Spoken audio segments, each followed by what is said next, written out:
আকাশসীমা নজরদারিতে যুগান্তকারী যুগে প্রবেশ করেছে বাংলাদেশ। ঢাকার হজরত শাহজালাল আন্তর্জাতিক বিমানবন্দরে বসেছে অত্যাধুনিক রাডার ও নেভিগেশন ব্যবস্থা। এর মাধ্যমে শতভাগ নজরদারিতে আসছে পুরো দেশের আকাশ। বেসামরিক বিমান চলাচল কর্তৃপক্ষ জানিয়েছে ৯৪২ কোটি টাকা ব্যয়ে এয়ার ট্রাফিক কন্ট্রোল নির্মাণ করা হয়েছে। অত্যাধুনিক এই ব্যবস্থার মাধ্যমে বাংলাদেশের পুরো আকাশসীমা নজরদারির আওতায় আসবে।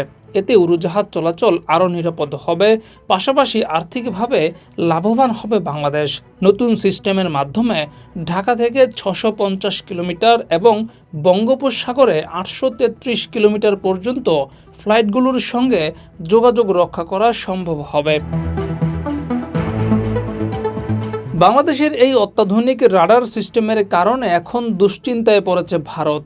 বিশেষ করে গুরুত্বপূর্ণ চিকেন নেকে এখন বাংলাদেশের নজরদারি বৃদ্ধির আশঙ্কা করছে তারা। যদিও বাংলাদেশ বলছে এই রাডার সম্পূর্ণভাবে জাতীয় নিরাপত্তা ও বেসামরিক উন্নয়নের জন্য, তবে পরোক্ষভাবে গুরুত্বপূর্ণ শিলিগুড়ি করিডোরের জন্য কৌশলগতভাবে গুরুত্বপূর্ণ হতে পারে এই রাডার।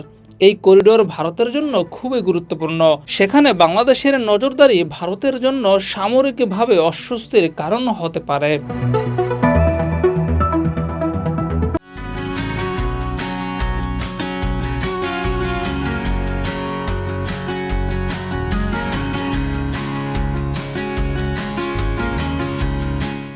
তাছাড়া বিশেষজ্ঞরা বলছেন, বাংলাদেশের এই অত্যাধুনিক রাডার শুধু বাংলাদেশ নয়, এর বাইরেও আকাশসীমা নজরদারিতে আনতে পারবে।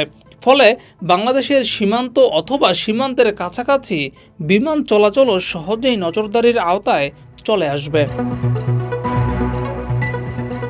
জিয়াউর রহমান, যুগের চিন্তা।